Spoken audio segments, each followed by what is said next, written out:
Hello, everyone. My name is Hugh McKee. I work for a company called Lightbend. I can kind of see you guys. How many people are familiar with Lightbend? Anybody know what Lightbend is? Anybody heard of Scala? The programming language? A few people. We're the one of the things my company does is we're the company behind Scala. One of our co-founders is Martin Odersky, is the creator of the Scala language. And then we have Akka, which is the actor model, and a couple other things. But I'm really here to talk to you today about microservices and really event sourcing in CQRS. So it's 7 reasons why your microservices use event sourcing CQRS. I don't know why I picked this title, because every time somebody asks me what's the title of your talk, it takes me a minute to think about the title. It's kind of long. But the idea is that we've been building large and complex systems for a long time. And one of the ways we've been doing it for a while is, often called the monolith. And the good thing about the monolith is that we really have got a lot of experience doing that. Now we're looking at things like microservices, which is an alternative to the way we build systems, where it's, instead of having a big monolith, we break things down. But we're kind of replacing a large and complex system of monoliths with a large and complex system of microservices. And some people argue that the microservice system that we're replacing with the monoliths with is probably more complex. And in many regards it is, but there are also many advantages to doing it. The interesting thing, though, is that there's really 2 parts to the story here when we start looking at microservices. One is that we got the processing part, and this is what we often focus on, especially when we're developers. We really focus on the processing, like breaking up. How do we break up the monolithic code into a collection of microservices, for example? But the other area that we're really going to focus on a lot in this talk is in the persistence side of things as well. So there's this combination. There's this.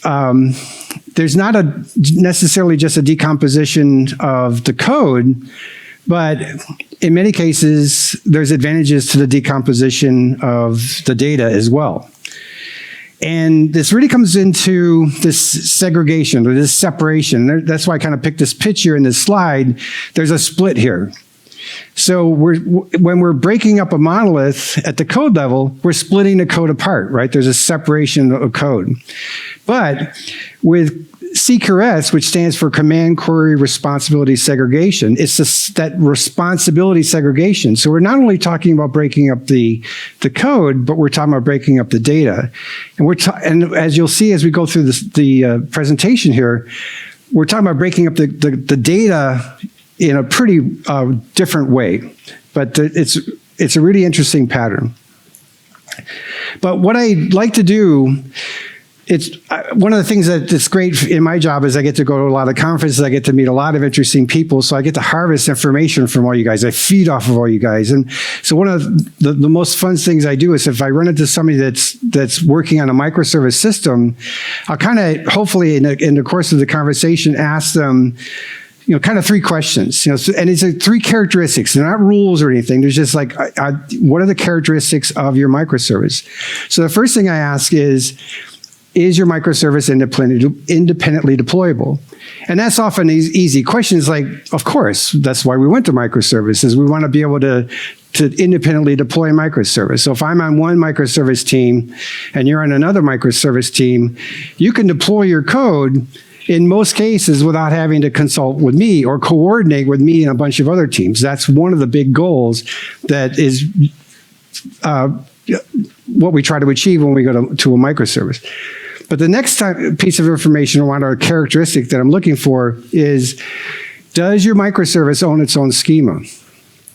And this is where things get really interesting, because often it's one thing to get agreement to break up, say, an existing system, a monolithic system, into a microservice system at the code level. It's an entirely different thing to break up the data. And I come from the enterprise space. Before I came to Lightbend, I was at Hewlett Packard in the IT organization for a long time. And before that, I was working for Hewlett Packard as a consultant. And I've been to a lot of different, HP at the time was a 350,000 person company. We had about a portfolio of like 1,500 applications. And I met with a lot of other things. And now at Lightbend, we're focusing on the enterprise space. And often in the enterprise space, it's very hard to break up the database. But the idea here is that when you're looking at microservices, is that you're also looking at not only breaking up the code, but hiding the data inside your microservice. You think of a microservice as a black box. And then the last question I ask, and these are not, there's a ton of other characteristics, but these are the ones that I'm kind of personally most curious about, is the only way to get to the data that the microservice owns is through its API. So there's no backdooring, say, through just reaching in and doing queries against the underlying database that this microservice owns. The reason for this is that we're looking for a decoupling of services. And the decoupling is not just at the code level, but the decoupling is at the data level as well. In fact, and I've used this in other presentations, but there's a famous email that Jeff Bezos sent out back in 2004 to everybody at Amazon that essentially said this. What I'm talking about here, he said, from this point on, all services will be accessible via APIs only. There's no backdooring allowed through the microservices. It's all just through the APIs. This is the way it's going to be from now on. If you don't do it, you're fired. And this was in the email. And have a nice day or something like that. I actually had a copy of the email, but it was pretty clear and concise and blunt. Break up your code, compartmentalize it, and not just the code, but the data. And the only way to get to your service, and this is, again, 2004, so they're just talking service, was through the APIs. So this is a good pattern, if you can achieve it, to use for microservices as well. And going to something like event sourcing and CQRS, command query responsibility segregation, is a nice way to kind of help this along. But again, like I said, I worked in the enterprise space. I've dealt with a lot of other enterprises, and I know in other organizations, like new organizations, this may not be an issue, but in a big organization, a lot of times when you propose this, especially proposing like breaking up the data, they think you're nuts. It's like, no way, we're not going to do it. If you do this, all hell is going to break loose. The world's going to collide, and we're all going to die.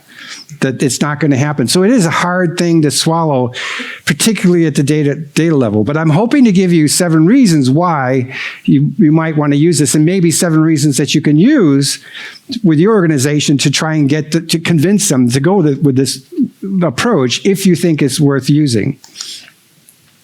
So I'm going to go through 7 reasons, but I added an 8th reason, which is, if you're not familiar with what event sourcing CQRS is, we're going to take a look at that. So that's reason 0. So let's take a look at this. So I like this diagram because it's fairly concise, and it shows the flow in think of this as a microservice, and it's the flow through the code into the data. So the idea is that you've got a client who's sending in a request to the service. Now, this request comes into the service, and the request kind of falls into 2 general categories. It's either a command, which is a request to perform some kind of action that results in changing the state of something. Okay, so it's do some work for me, versus a query, which we'll look at in a minute, which is a different path. So when a command comes in, the idea is that it's going to what's called the write side. And the right side is where commands come in, and a command is a statement of intent. Please do this action, or I demand that you do this action, depending on who the client is. But it's something that hasn't happened yet, so it's a future tense. Please add an item to the shopping cart, okay? But the code then, the business logic, looks at this request, validates it. Is this something that's legal that I should do, and so on? If everything's cool, then what's produced is an event. And the event is a historical fact, an immutable historical fact. It's something that happened in the past, because as soon as the event is created, it happened at the time, at this particular point in time. As we all know, time marches forward. So now the event is something that's happened in the past. This event then is persisted into a very simple data store, a key value data store. So it's like the key is like the entity ID and a timestamp, or the entity ID and a sequence number, whatever you want to decide, but it's some kind of a key that's not just the entity ID or a transaction ID. It's a little bit more than that.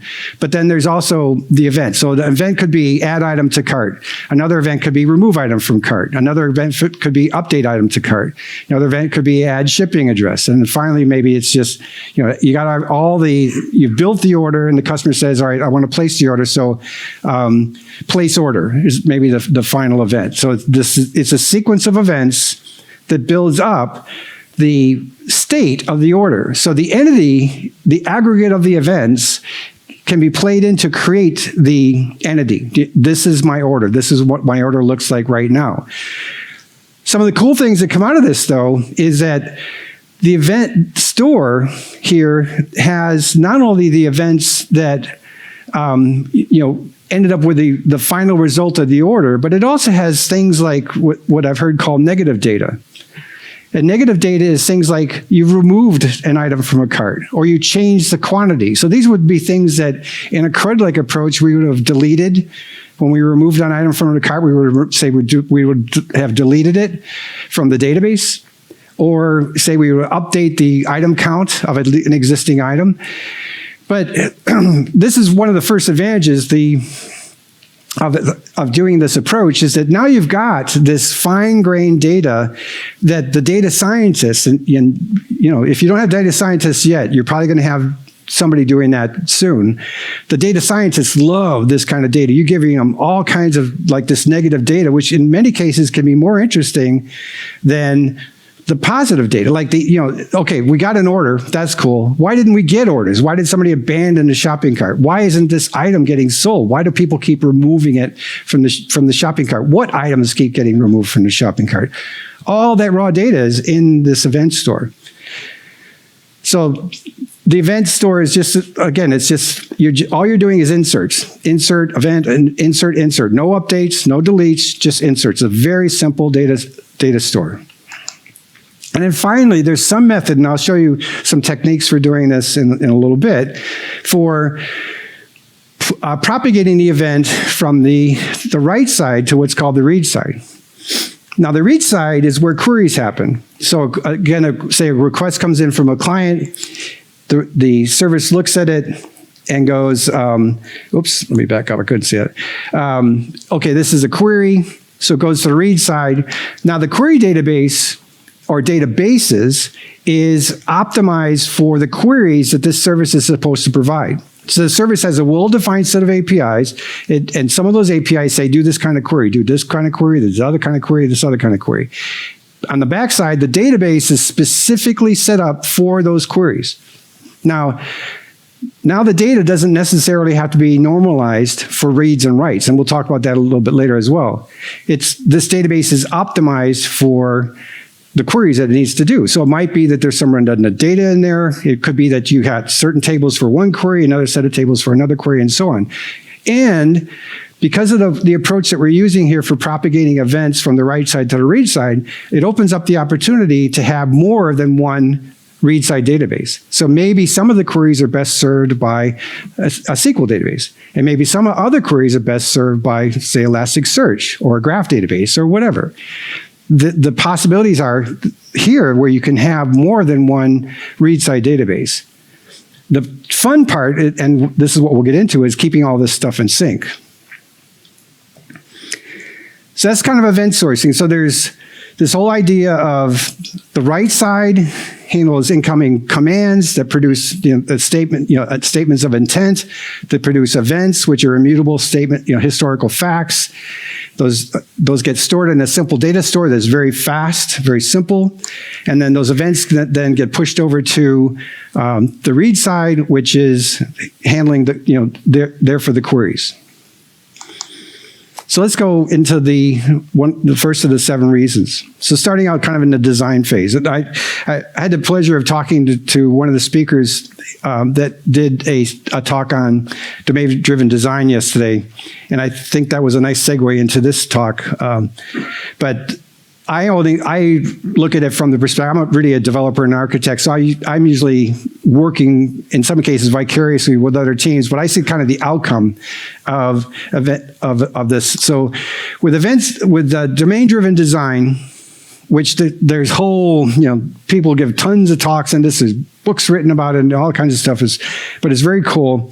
And then there's event storming. Well, I'm not going to really talk about domain-driven design, but I want to talk a little bit about event storming. With event storming, from my understanding, is that you get as many people as possible. You get the development team, you get the architects in, you get maybe the management in, but you also get the business involved. You get DevOps involved, perhaps. Pretty much you get everybody and throw them into a room, give them a bunch of Post-its and pens, and say, think about the system just from the kinds of events that occur in the system, really at a business level. And the result is often pretty spectacular, where people kind of come up with these, and this is a little bit organized, but messy boards full of Post-its that kind of started to cluster. Some cluster over here, some cluster over there, but they're kind of thinking about the system just in terms of events.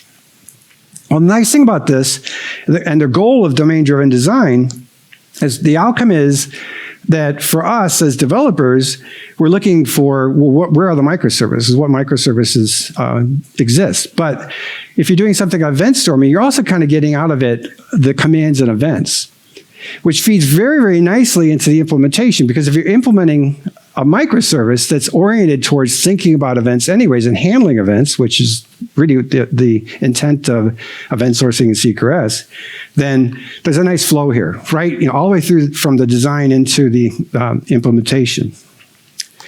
So that's reason one.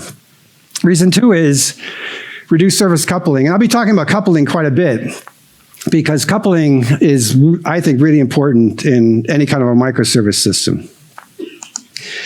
So just as a kind of a simple example here, let's start out with something where we want to retrieve some information. So service one wants to retrieve some information from service two.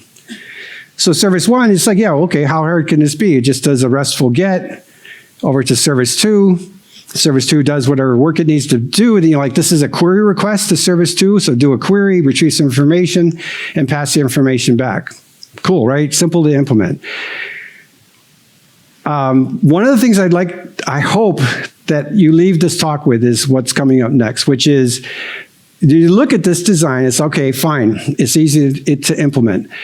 The thing to think about is, what's going to go wrong here? What's going to wake me up on a Sunday morning or a Saturday morning at 3 a.m. because you got a production outage and they can't figure out what's wrong, so they start calling the development team. And there's lots of things that can go wrong here. So the first one is that service two goes down for some reason. Now say we're responsible, all of us, we're responsible for service one. Service two goes down. Well, what happens to service one? Service one goes down. I mean, you can have circuit breakers and all that stuff, which are great. You should have all those things, but from a kind of a little bit higher level, the situation is that you've got a cascading failure. Service two goes down, that drags service one down with it, right? Because you're tightly coupled. And we're looking at ways to maybe reduce the coupling. So we're going to come back to this, but I want to go through a more interesting scenario. Say we want to do something where service one and three work together and they're doing work together. So say service one is handling orders. So it's building up an order. So we built, say a customer, client is feeding in information on an order, and the order's all built, and the client says, all right, I want to buy this stuff in this order. So, buy, right? So the order goes in to service one, say, puts it into its own database and says the order is in a new state. So we're in state one, it's a new state. And then that triggers, and I'm not going to say how yet, but that triggers some form of communication from service one to service three. And service three's job is to do a credit check for this customer. So the customer is placed an order that's in a new state, but service three's responsibility is it okay to ship this order to this customer? So it's doing some kind of a credit check. So that results in service 3 doing some kind of its own operation and maybe resulting in a state change of its own, where it says, all right, the customer can buy this order, and I've got to reserve the credit for this order. So that's maybe the state change. Okay, so then it responds back some way. We'll look at maybe how in a little bit, but it responds back to service 1 and says, yep, the order is approved, or your order is rejected. And when the order is approved or rejected, in either case, service 1 is going to receive that and make another state change to say that the new order state goes to an approved state, order approved, or order rejected state. So you got to just, fairly simple flow here. Now in a monolith, this is probably done in a single transaction. When we go to a distributed world, this may go to 3 distinct transactions that have to be coordinated.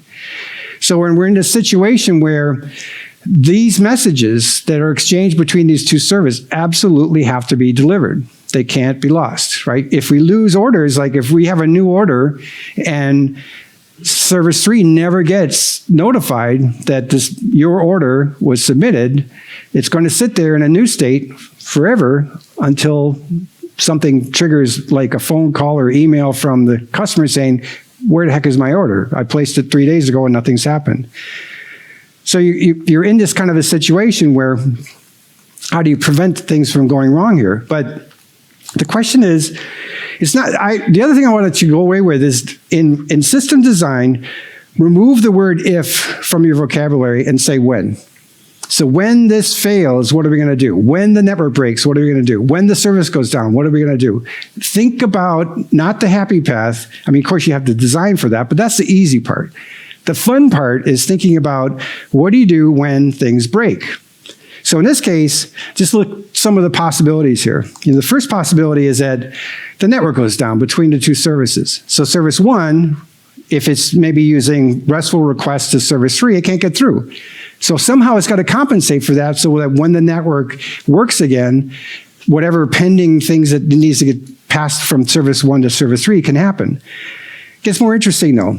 Maybe service 3 got some messages, but before it can act on them, it goes down. So in a way, this might be that it's acknowledged that I received the message, but it hasn't finished processing and doing its work in service 3. Gets even worse. Service 3 did the work, is trying to communicate back, maybe return a response or sending another message from service 3 to service 1, and the network breaks. So service 3 can't talk to service 1. And then finally, the final insult is that maybe service 3 got the message back to service 1, and before service 1 can handle it, it goes down. So in all these kind of situations, it's like, all right, we got an idea of how we're going to implement this. We're going to use this approach, and it's like, what will go wrong? So service 3 goes down. What are we going to do about it? So you look at your design, you figure out, what am I going to do? How are we going to handle this? When service 3 comes back up, how do we resume? What's the blast area? Like if service 3 goes down, does it actually take service 1 down with it? All these things need to be considered. So I want to kind of leave you with a little bit of paranoia. Think not if, but when things break. If it's a form of procrastination, when is a good way to, you just face, there was another talk by a guy from Amazon today, and it's just, this is a characteristic of the service. When you go into a distributed environment, a characteristic of the system has to be dealing with failures. So going back to the diagram that I showed you for the internal guts of a microservice that's using event sourcing and CQRS, the interesting part is we've got that propagation of events from the write side to the read side. So how do we do that? How do we guarantee that we're getting the information passed? Now the situation is that, say the write side is Cassandra, because that's a great database for a key value store. It doesn't have to be, but just for the sake of discussion, say it's Cassandra, and the read side is Postgres. Okay, so 2 different databases. So first off, the realization is that we don't have a transaction that spans both databases. There's no 2-phase commit. None of that stuff is available to us. So we have to have a way to ensure every single event that goes into the write side gets pushed over to the read side so it can be propagated into that database properly. So how do we do that? Well, one approach, and I'll show you some other ones, but one that's a little counterintuitive, unless you've been using Kafka, because this is a pattern that Kafka uses quite a lot for consumers, is what I like to call the pull approach. So our intuition often says that the right side code put an event in, so we're kind of thinking, I just added the event to my right side database, so now I need to invoke something to put the event into the read side database. So it's all kind of on the responsibility of the code that's handling the right side. The somewhat counterintuitive approach is like, no, don't do that. Just have the right side just write events. Now have something else that's responsible for syncing the right side to the read side, which I'm calling a reader here. And the reader is actually functionally fairly simple in that all it's doing is it's trying to keep up. So as the new events are being added, the reader is pulling those events over, doing whatever work it needs to be done to get it into the other database, and then moving on, moving to the next offset. So it's also responsible for managing and persisting the offset. So when everything goes down, if the read side goes down and it comes back up, it knows where to pick up where it left off. Okay, but it's this pull approach, which is somewhat counterintuitive, but I'll be kind of pushing this quite a bit in the next few slides. So that's for propagating events internally in the microservice between the segregated right side from the read side. But the same approach, the same pattern can be applied to inter-service communication. So the same thing here, that the service 3 is pulling events from service 1 using this kind of approach. Now you're probably thinking, well, wait a minute, I'm going to use something like Kafka. Okay, which is an excellent message bus in between these services. But even there, and I'll show you more examples of this, you've got to consider where things will break when you're trying to do this. And I'll say it multiple times, but here's the first time. Consider the situation where you've written something into Cassandra, and then you're going to make a call to Kafka to push the event into Kafka. What will go wrong there? Right? What will go wrong is those two distinct operations are not part of a single transaction. So where you're going to get bit is that you finish the commit to your right side database, and you're in flight trying to get that message into that event into Kafka, and you're whacked. Your service goes down. So when it comes back up, that event is lost. It never got posted to Kafka, and your microservice doesn't know anything about it. So this is where I'm showing the same pattern, even in that little synaptic gap between your right side and making, it's all within your code. You're calling to post to your database, and then you're calling to post to Kafka, all like simple code, but you got that vulnerability. You got a synaptic gap there where you can get bit. So this approach here is where instead of, your intuition said, yeah, just call Kafka, and it's the somewhat counterintuitive way of saying, no, there's a reader here. The reader's trying to keep up. So the writer is just, again, writing into its event store, and even trying to get it into Kafka, there's a reader that's pushing it into Kafka and is keeping up, and is bookkeeping where it's at, and it can recover from a failure. Okay? This is actually a pattern that's used. Another framework that we provide is called lagom, which is a Swedish word for just enough. But anyways, part of the pattern in lagom is doing this. So it's the developers using lagom don't even know this is happening. But I think it's a really spectacular feature of the framework. But regardless of how you implement this, I want you to be aware that these are things that you need to think about. And hopefully they would pop up when you're doing that when analysis, when things break, how am I going to recover from it?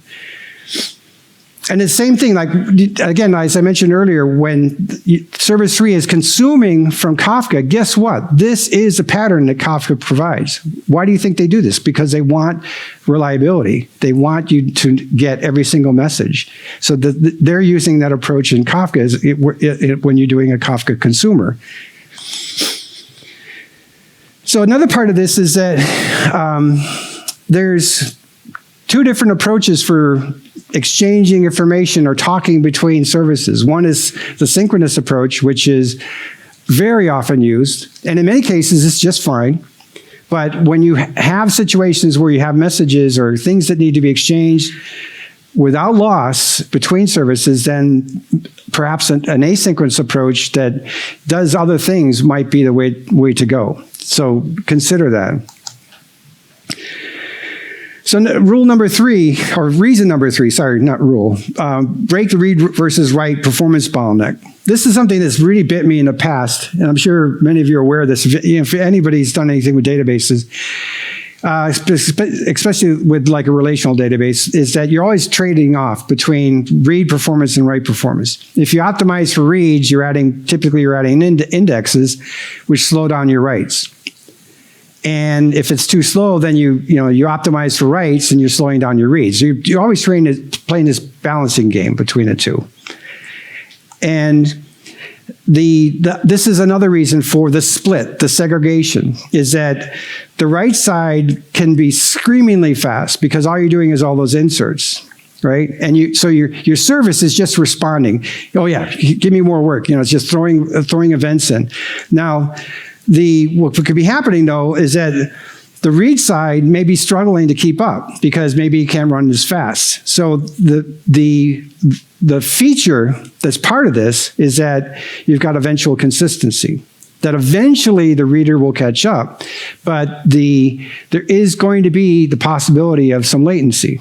It's not, you've left the world of a comfortable single atomic transaction, and now you've entered the world of separate transactions and distributed work happening, right? And in distributed environments, there's latency. The speed of light is too slow, right? I remember once we had, at HP, we had data centers in Atlanta, Houston, and Austin.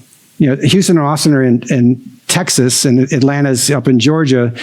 And I actually got a map, and I got the miles of the distance between the two, and then I did the speed of light calculation. And speed of light is like 300 kilometers per second, I believe it is, or millisecond, sorry, millisecond. It's 300,000 kilometers per second, so just divide that by 1,000. Anyways, it's slow. So depending on where your data, we had systems that where the code was running in one data center and the database was running in another data center. When it was Austin and Houston were relatively close to each other, that was okay. When the databases were farther apart, it was not okay. So we had that to deal with. But in any case, there is eventual consistency here, and this is something you seriously have to consider. In some cases, it's not going to work for you, but often when you kind of push yourselves, you're going to figure out scenarios that will work to do that. Okay, reason number 4, elevate the concurrency barrier. So typically the load on a system varies over time. So it could be that, overnight, depending on where your system, the users of your system are at, when they're not at work or they're asleep or whatever, maybe there's a reduction in traffic, and then later on the traffic goes up. And it could be that you have variable traffic over the week. We say the weekends are really light, but the weekdays are heavy, or the weekends are heavy and the weekdays are light, whatever. The more interesting one are the seasonal spikes, where you have some kind of big spike that happens occasionally, like Black Friday or Singles Day. Singles Day is November 11th. It's a big holiday in China. It's like the biggest shopping day in the world. There's a massive amount of shopping that happens that day. So the systems have to be able to handle these spikes. Well, the way I kind of look at it is that with the database, typically, you get everything goes fine as the load goes up, but then you start to get into the yellow caution zone where, all right, the database is still handling it, but it's starting to, get tired. It's maybe getting warm. And then you push it a little further, and then the database really starts to get mad at you, and your response times from the database really start to degrade, seriously degrade. I've seen these kind of situations, and it's a horrible place to be. Because you hit the ceiling, you kind of hit the performance ceiling, and you can't, no matter what, the DBAs are just lying to you when they say, oh yeah, we'll fix it. And it's like, and I'm waiting, and it's like, well, you haven't lifted the ceiling, man, you're still, we're bumping up against it, it's not working. And it depends on where your spikes are at, but the worst place to be, and the hard game to play, is that you're having to balance between how much you want to spend to have a database that can handle your spikes versus spend when you're not needing those spikes. It's a difficult problem to solve. And the famous ones are the ones where there's like outages on Black Friday. I think last year, there wasn't a lot. I think the big companies have figured it out, but not too long ago, there were pretty spectacular outages. They made the news and everything. This company was offline, on Black Friday because of whatever, or Cyber Monday, those types of things. But the other diagram I've got here is that it's kind of the throughput and the response time. The throughput just kind of hits a peak, and then you get into that red zone, and it just starts to nosedive. And the response times start to nosedive. So this is where the split really helps, because if you have a big spike, you're just throwing the data into a very simple storage. You've kind of elevated the concurrency level. And again, though, the cost is that you have to take into consideration is that read side could be struggling to keep up, especially when you get a big burst of traffic. But at least you've got a service that's going to respond to your users. And that's the kind of thing to think about, is that how can you respond to the customers so you don't make them mad, because they're very impatient. Their expectations are instantaneous response. If you disappoint them, they leave, right? So you want to be able to satisfy the customer to the point where you've got what they want to do, but maybe you're doing these kinds of things in the background to keep them happy, as well as trying to keep this, the capabilities of the system up to the level that you'd like. So reason number five, simplify and harden messaging. Kind of back on the messaging. So a really good way to think about messaging, when you implement any kind of messaging scenario between services, is it kind of falls into one of three categories. There's at most once, at least once, and exactly once. So at most once, I like to think of as maybe once, meaning that some messages will get through, most messages will get through, but occasionally you're going to drop some messages. And that may be perfectly acceptable. If you lose some data, who cares? Maybe it's because, say you're shipping data off for analysis, and if you lose a few out of a million, it's statistically unimportant. So maybe that's okay. A really common one, though, when you absolutely have to make sure that messages get through, is at least once. And I like to think of this as once or more. And I like to emphasize the more, because that's really important for us as developers, is that you have a messaging approach that will guarantee that every single message will be delivered, but the price is that some messages will get delivered more than once. So the receiver has to be aware of that it might see the same message more than once. This is, in a mature system, this is by far the most common approach. What we'd love to have is exactly once, but I kind of like to call this essentially once. And if excellent exercise, if you really want to start wrapping your heads around the fun and challenges of doing things in a distributed system, think about how you would implement on your own an exactly once message delivery between service A and service B. And think about all the things that will go wrong and how you're going to compensate for that. It's exceedingly hard. It's actually, it's impossible. Now, there are things out there that do exactly once, but in a way, there's strategies for doing this. And it's also from the perspective of, from the perspective of the producer or the perspective of the consumer. So like from the perspective of the consumer, one simple trick that you can do is that the thing that's feeding the messages to the consumer is deduping. So when it sees the same message more than once, it knows that, hey, I saw this message before. There's no reason to pass it on to the actual real consumer. So we'd love to have exactly once, but it's like the laws of physics that prevent us from doing this. The speed of light, things like things happening in different points in time in a distributed environment. Again, it's a really fun exercise to kind of try and wrap your head around the fun parts of doing distributed systems. So with that, so what kind of approaches can we do to implement this? Well, again, our intuition often says, well, we'll do a retry. And that's fine you're doing a push, right? So the producer is pushing to the consumer, and that works. But there's a lot of responsibility placed on the producer. And the biggest responsibility is to think about what will go wrong. And the biggest thing that will go wrong is, say, for some reason, Service 2 is not taking messages at this point that Service 1 wants to send it to it. So now that's why it's in a retry. And it's not just retrying one thing, it's retrying maybe 100 things or 1,000 things. There's all this pinning work that needs to be passed from Service 1 to Service 2.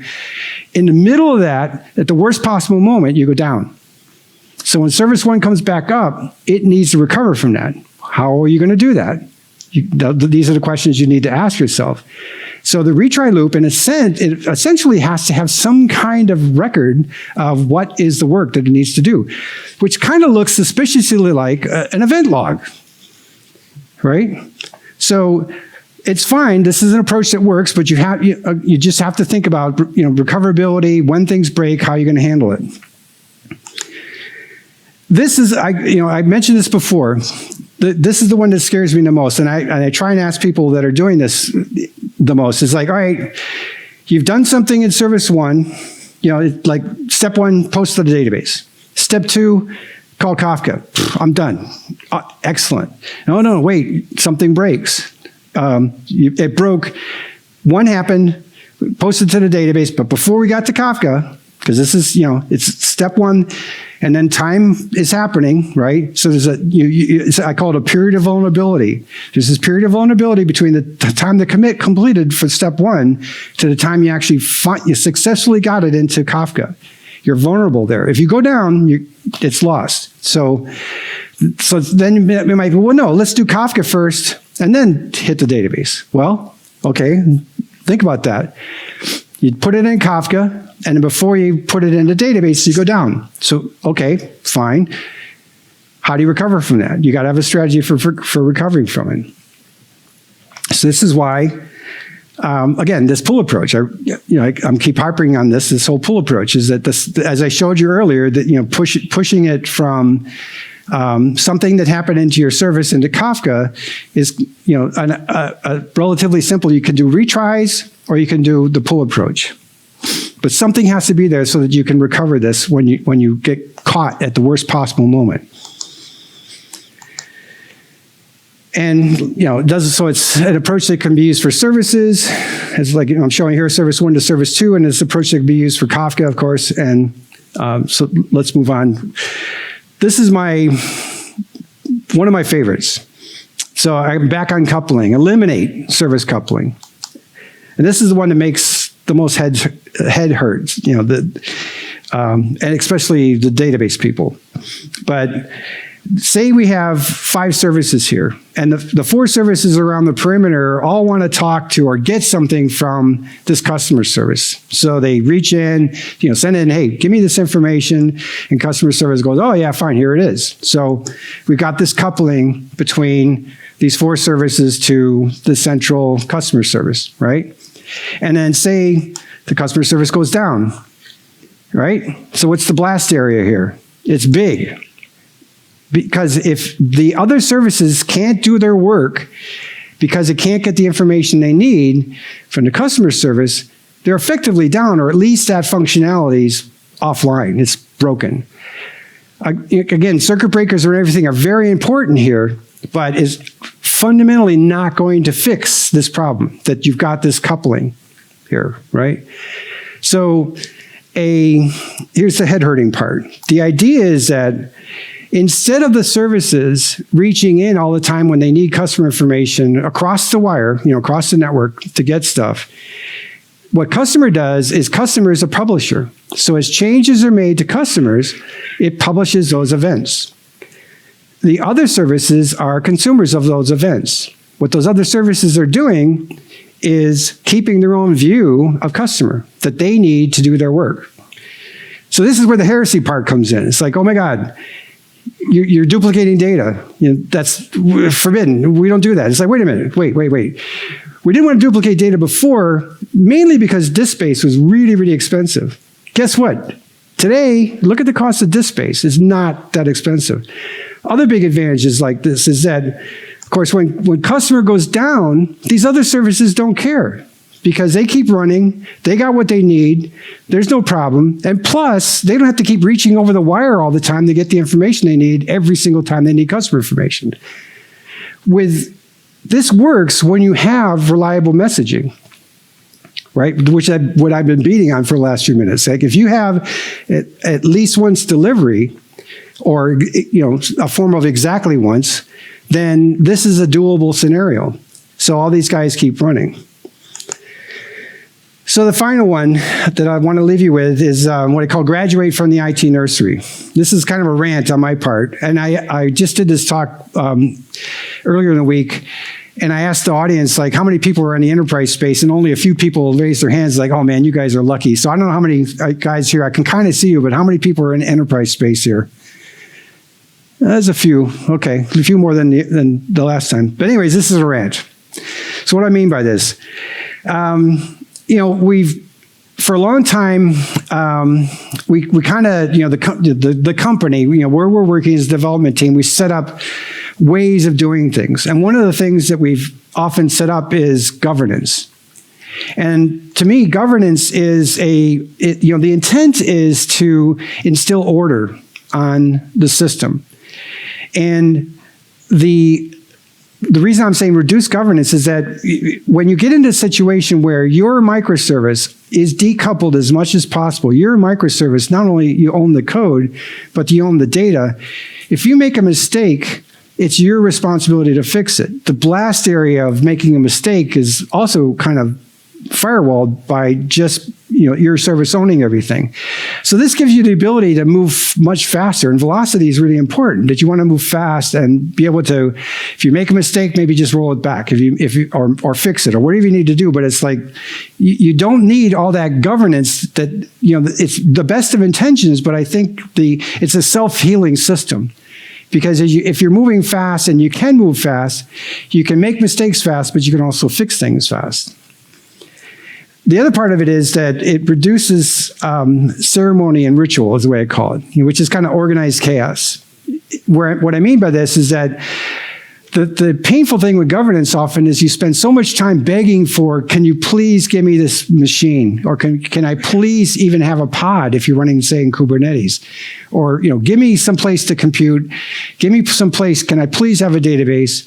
I've even seen, I was working with a customer over most of last year, and there was governance on topics in Kafka. So they had to beg for topics and spend a lot of time, getting topics, which is slows you down. You got to fill out forms, you got to go to meetings, and it's like, wow, this is just, we're spinning our wheels in the mud here.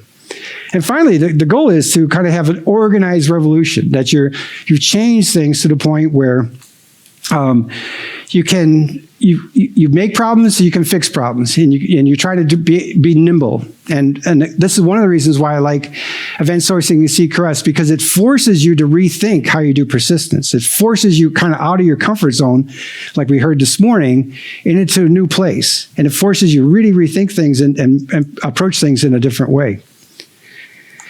So finally, I came across this as I was putting this presentation together. It says, people are very often open-minded to new things, as long as they're exactly like the old ones, right? So it's like, yeah, humans are resistant to change, but we got to fix that. We've got to do things to make that better. So again, that's the end of my rant. So these are the 7 reasons. And again, as I mentioned earlier, what I'd like to leave you with is that think about when you're building systems, what will go wrong. Push the envelope. Like when you're looking at microservices and you say, all right, we can split the code off. Can we split the data off? Try it. If it makes sense for the microservices you're trying to implement, you got to get familiar with this kind of an approach. So try it. But what you may run into a lot of resistance. But at least you're starting to make people think about this. And maybe these reasons and more, there's a lot of other information available, can help you kind of push these things forward.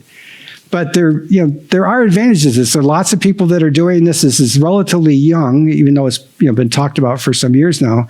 But from people that I'm running into that are actually using it, the ones that are using it are usually the ones that have done microservices, and they're kind of their second or third generation of microservices. You know, they did the first generation, they learned from their mistakes there, things are starting to mature, and some of these kind of patterns are starting to emerge, you know, from cold, hard battle scars.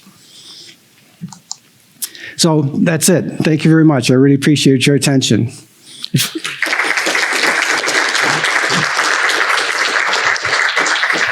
Do you have any question, please? Second.